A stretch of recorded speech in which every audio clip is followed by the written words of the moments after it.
This video demonstrates how to bleed the brake lines on a tandem axle trailer which is equipped with UFP hydraulic disc brakes on one axle. The following tools and supplies will be needed. Brake fluid is hazardous and corrosive. Use caution when handling brake fluid. Before bleeding the trailer's brake system, do the following. First, make sure the actuator is positioned lower than the disc brake calipers. It is much easier to push air up than to force air down. Next, check the brake calipers to make sure the bleeder valves are located on the top side of the caliper.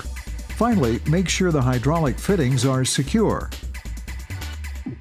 Remove the master cylinder reservoir plug and fill the reservoir with either DOT3 or DOT4 automotive brake fluid.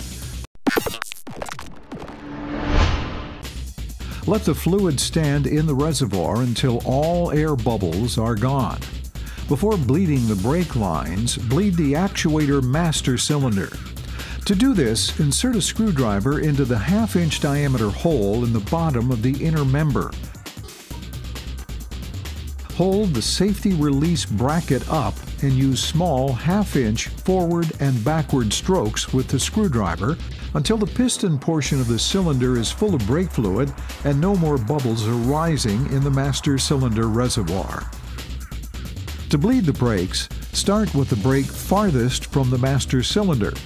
The trailer we're working on has tandem axles, but only the first axle has brakes. Connect one end of a clear hose to the bleeder screw fitting on the wheel cylinder and submerge the free end into a container partially filled with brake fluid so that air bubbles can be observed. Do not reuse the brake fluid. It contains contaminants that may result in brake failure or costly repairs. Back at the master cylinder, it's time for some teamwork. Still holding the safety release bracket up, one person should begin slow, long strokes on the screwdriver to pump fluid toward the wheel cylinders. While the first person is doing this, the second person should open the bleed screw fitting and then close it before the person at the master cylinder releases the push rod to prevent air from being pulled back into the system.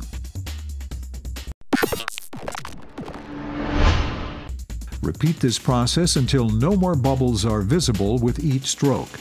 Be sure to close the bleeder screw securely. Caution: never let the reservoir fall below half full during the bleeding process. If the brake fluid gets too low and sucks air down into the piston of the master cylinder, the process must start over and all brake fluid already in the system will need to be purged out. Now, with the bleed hose still on the bleed valve barb, close and tighten the bleed valve. Remove the hose and go to the wheel cylinder on the other side of the trailer and repeat the process. Repeat this procedure for all remaining brakes.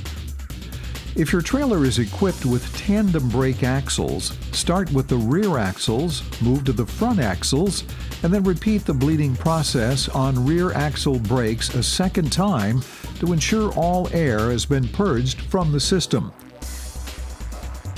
Check to make sure bleeding of the brake system was done properly by stroking the pushrod assembly with a screwdriver and verify that the brake rotor cannot be rotated. When pressure is applied to the pushrod, the tire should not spin. Push up on the safety release bracket to make sure the pushrod is in the released position. Once bleeding is completed, fill the master cylinder reservoir. Brake fluid in the reservoir should just touch the end of the dipstick on the fill plug when the fill plug is completely inserted into the fill hole.